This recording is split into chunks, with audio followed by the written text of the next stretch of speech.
தமிழகத்திலே நடைபெற்றுக் கொண்டிருக்கிற ஒரு குடும்ப ஆதிக்க வாரிசு அரசியலில் 525 வாக்குறுதிகளை நிறைவேற்றுவதோடு மட்டுமல்லாமல் கூடுதல் போனஸாக மின்சார கட்டண உயர்வு, சொத்து வரி உயர்வு, குப்பை வரி உயர்வு, சாக்கடை வரி உயர்வு, பால்விலை உயர்வு, பத்திரப்பதிவு உயர்வு என்று ஒரு கொடுமையான அரசு கொடுங்கோல் ஆட்சி நடத்துகிற ஸ்டாலின் அரசுல தாம்பரம் மாநகராட்சியில சென்னையை விட எந்த அடிப்படை கட்டமைப்பு வசதிகளும் செய்து கொடுக்காமல் அவசர கோலத்தில் அள்ளித்தளித்த வகையில 5 பேரூராட்சிகளையும் மாநகராட்சிகளையும் இன்றைக்கு நகராட்சிகளையும் இணைத்து புதிய மாநகராட்சியாக தாம்பரம் மாநகராட்சி உருவாக்குவதாக அறிவித்தார்கள்.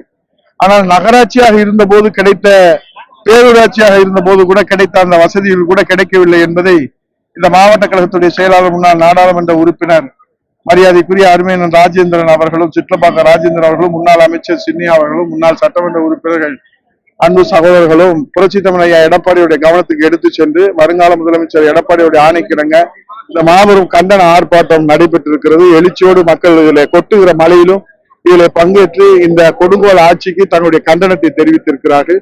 ஆகவே இந்த விடிய வாரிசு அரசியல் முற்றுப்புள்ளி முடிவுரை எழுதுகிற வகையிலே தான் இந்த கண்டன ஆர்ப்பாட்டம் நடைபெற்றிருக்கிறது. அதான் இப்போ ஒவ்வொரு மண்டல மாநாட்டிலையும் அந்த இளைஞர்கள் பங்கேற்கிற இளைஞர்களை பற்றி கவலைப்படாமல், அவர்களுக்கு ஒரு நல்ல வழிகாட்டுதலை கொடுக்காமல், அவர் அண்ணா திராவிட முன்னேற்ற கழகத்தை பற்றியும், அண்ணா திராவிட முன்னேற்ற கழகத்துடைய நிரந்தர பொதுச் செயலாளர் புரட்சி தமிழ் ஐயா எடப்பாடியாரை பற்றியும் அவர் இன்றைக்கு தரம் தாழ்ந்து தன்னுடைய அரசியல் அனுபவத்தை வரம்பு மீறி அவர் விமர்சனம் செய்கிறார். திருவண்ணாமலையிலே அவர் சொல்லியிருக்கிறார், இன்ஜின் இல்லாத கார் என்றும் அதை பாஜக என்கிற லாரி இழுத்து செல்கிறது என்று ஒரு அவருக்கு தெரிந்த அந்த பட்டறிவில மடத்தனமான விமர்சனங்களை எல்லாம் முன்வைத்திருக்கிறார்கள்.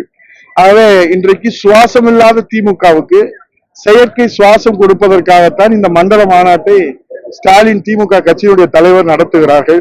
அதை அவர் முதலில் புரிந்து கொண்டு அண்ணா திராவிட முன்னேற்ற கழகம் என்பது அவங்க தாத்தா கருணாநிதி அவர்களையே 13 ஆண்டுகள் வனவாசம் அனுப்பியது. புரட்சி தலைவர் இதயதீப அம்மா அவர்கள் வனவாசம் அனுப்பினார்கள்.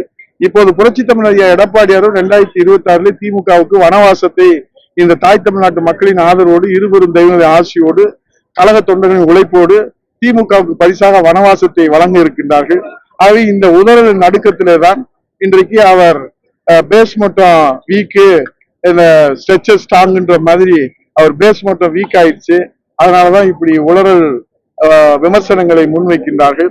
அது முதலிலே உதயநிதி ஸ்டாலின் அவர்களை வரலாறை படித்துக் கொண்டு, உங்கள் கட்சிக்கு சுவாசம் இல்லாமல் இன்றைக்கு மயங்கி போய் மடியிலிருந்து கிடக்கிறது, அதற்கு நீங்கள் செயற்கை சுவாசத்தை கொடுப்பதற்காக இந்த மண்டல மாநாட்டை நடத்துகிறது, எங்களுக்கு வருத்தம் இல்லை. ஆனால் அண்ணா திராவிட முன்னேற்ற கழகம் என்பது 54 ஆண்டுகள் இன்றைக்கு வெற்றி வரலாறு படைத்து 32 ஆண்டு ஆட்சி செலுத்தி சத்துணவு திட்டத்திலிருந்து குடிமராமத்து திட்டம் வரை இந்த மக்களுக்கான இயக்கம், இந்த மக்களால் எந்த காலத்திலும் கைவிடப்படாத, மக்கள் ஆதரிக்கின்ற ஏழை எளிய சாமானிய மக்களுக்கான இயக்கம். அவை இன்னும் அண்ணா திராவிட முன்னேற்ற கழகம் இன்னும் 100 ஆண்டுகளுக்கு திமுகவுக்கு சிம்ம சொப்பனமாக இருக்கும். சுற்றுத்துறை அமைச்சர் ரகுபதி அவர்கள் இப்ப அதிமுக சார்பில் வாங்குற விருப்பு வேட்புமனு வந்து ஆட்கள் அதிமுக இருக்கிறாங்களா பரிசோதிக்கிறதாகவே அந்த வேட்புமனு வாங்கப்பட்டதா சொல்றாரு. அவரு தாய்ப்பால் அதிமுக புடிச்சுதான் அவர் வளர்ந்தாரு. இப்ப வளர்ந்த பிள்ளை வளர்த்த கடை மார்புல பாயிற மாதிரி அது பாயுது. அண்ணா திராவிட முன்னேற்ற கழகத்தில இருந்து அவர் வெளியே சென்று விட்டார். இனி அவருடைய வாழ்வாதாரம் தான் அவருக்கு முக்கியமே தவிர அவருக்கு அண்ணா திராவிட முன்னேற்ற கழகத்தை பற்றி கவலைப்பட வேண்டிய அவசியம் இல்லை. ஆகவே அண்ணா திராவிட முன்னேற்ற கழகம் ரகுபதி பார்த்து சந்தோஷப்படுகின்ற வகையில ஆட்சி அமைக்கும். எடப்பாடி முதலமைச்சராக வருவார். அப்போது அவரிடத்திலே நீங்க இந்த கேள்வி கேள்வி நாங்க இந்த ஒரு வாரத்துக்கு முன்பாக புரட்சி தமிழ் ஐயா எடப்பாடியார் தலைமையிலே கழக செயற்குழு பொதுக்குழு நடைபெற்றது.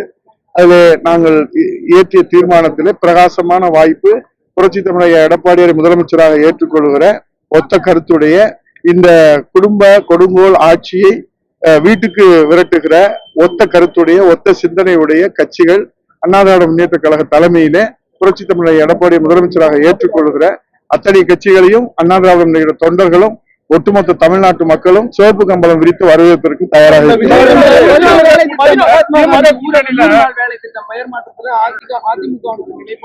100 நாள் வேலை வாய்ப்பு திட்டத்துல இவங்க உரிய கணக்கு கொடுக்காம, அதுக்கு சம்பளமே கொடுக்காம இருந்தது. புரட்சி தமிழக எடப்பாடியார் தான் மாண்புமிகு உள்துறை அமைச்சர் அமித்ஷாஜியை சந்தித்து 2999 கோடி வாங்கி கொடுத்தாங்க. ஆகவே இன்றைக்கு இந்த 100 நாள் வேலைவாய்ப்பு திட்டத்தை 10 நாள் வேலைவாய்ப்பு திட்டமாக இந்த திமுக அரசு தான் மாற்றியது. ஆகவே அது குறித்து இன்றைக்கு அவர்கள் கவலைப்பட வேண்டும். முதலில் அம்மா ஆட்சி இருக்கிற போது, எடப்பாடியார் முதலமைச்சர் இருக்கும் போது, கொரோனா காலத்திலே கூட இந்த 100 நாள் வேலைவாய்ப்பு திட்டத்தை தடையில்லாமல் கொடுத்து நாங்கள் அவர்களுக்குரிய அந்த ஊதியத்தையும் பெற்றுக் கொடுத்தார் புரட்சி தமிழர் எடப்பாடியார். இதுதான் உண்மையான நிலைமை. ஆகவே இது குறித்து அவர்கள் கவலைப்பட்டு அதுக்குரிய நடவடிக்கைகளை எடுத்தால் மக்களுக்கு ஏதாவது விடிவு காலம் கிடைக்கும். எல்லா கூட்டத்திலுமே தாவேக்காவுக்கு திமுக தான் போட்டின்னு சொல்றாரு. அப்ப நிலைப்பாட்டு எப்படி பாக்குறீங்க? தம்பி, வர்றவங்க எல்லாருமே ஆளுங்கட்சி தான் போட்டின்னு சொல்லுவாங்க, எதிர்கட்சியா போட்டின்னு சொல்லுவாங்க.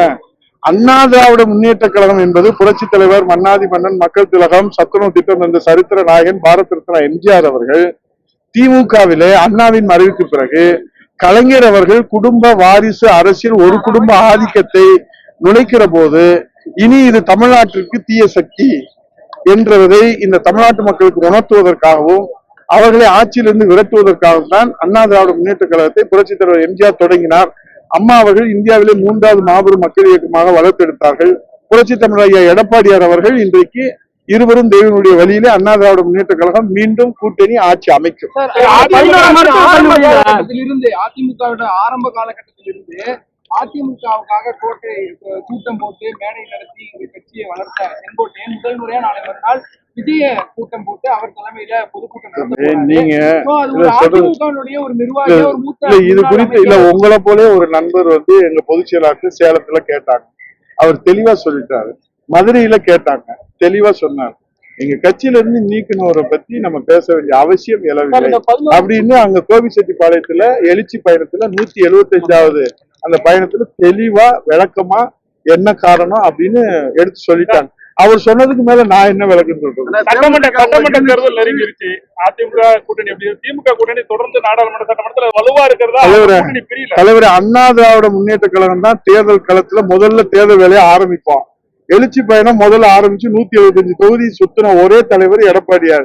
இப்ப விருப்ப மனு செலுத்துறது நேற்று மட்டும் 1500 பேரு. இன்னைக்கு மழை நிலவரம் மாதிரி இன்னைக்கு நிலவரம் இனிமேல் தான் தெரியும். அதனால களத்துல முதன்மையா நிக்கிறோம். நீங்க கேட்கிற வர கேள்வி எனக்கு புரியுது. கவலையப்படாது. உங்க கவலையெல்லாம் தீர்வதற்கு தான் தை பிறந்தா வழி பிறக்கும் பிரகாசமான வாய்ப்பு இருக்கிறது. நிச்சயமாக உறுதியாக அண்ணா திராவிட முன்னேற்ற கழக தலைமையிலான வெற்றி கூட்டணி ஆட்சி அமைக்கும். ஏன்பா சந்தேகம்? கொஞ்சம் பொறுமையா தான் இருவேன். தொடர்பா நீதிமன்றத்துல தமிழக அரசு அதான் சொல்றேன்ல, இவங்க எங்க மேல அவதூறுகளை அள்ளி தெளிக்கணும். அவங்களுக்கு எந்த விதமான ஆதாரம் கிடைக்கல. 11 மருத்துவக் கல்லூரி மக்களிடத்துல மிகப்பெரிய வரவேற்பு பெற்றுச்சு. 4.5 ஆண்டுகள்ல இவங்க ஒரு ஆரம்ப சுகாதார நிலையம் கூட கொண்டு வரல. அதனால வயிற்றுச்சல்ல வாய்க்கு வந்ததை அவங்க வாய்தா கேட்டு அவங்க சொல்றாங்க. அது நீதிமன்றம் இது மட்டும் இல்ல, இன்னைக்கு பல நீதிமன்றத்தினுடைய குட்டுகள் இருக்கலாம்.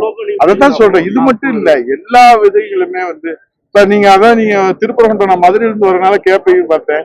முதல்ல அது இல்ல, அது தீபத்தூணுன்னு மக்கள் சொல்றாங்க. அந்த ஊர் மக்கள் சொல்றாங்க. நீதியரசர் நேர்ல போய் ஆய்வு செய்து சொல்றாங்க. இவங்க என்ன சொன்னாங்க? முதல்ல அது சர்வே கல்லுன்னாங்க. நேத்து என்ன சொல்றாங்க? அது சமணர் கல்லுன்றாங்க. அடுத்து சலவை கல்லுன்னு சொல்லுவாங்க. கேளுங்க, சலவை கல்லுன்னு சொல்லுவாங்க. நாங்க என்ன சொல்றோம்னா, நீதித்துறையை அச்சுறுத்தக்கூடாது.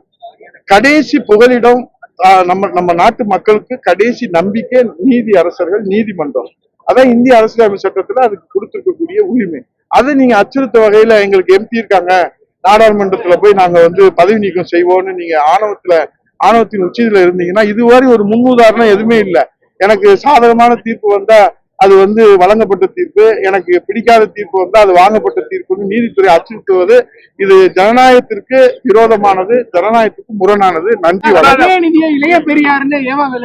ஐயோ, நீ நம்ம அதான் சொல்றேன்ல, இப்படியே விட்டோம்னு வச்சுக்கோங்களேன். அவர் நீதி கட்சியில இருந்து ஆரம்பிச்சு இப்பதான் தந்தை பெரியாரு, பேரறிஞர்னா கலைஞரை சொல்லியிருக்கிறாங்க. இன்னும் கொஞ்ச நாள் பொறுத்துருங்க, இன்னும் நிறைய சொல்லுவாங்க. ஆனா தமிழ்நாட்டு மக்கள் என்ன தெரியுமா சொல்றாங்க?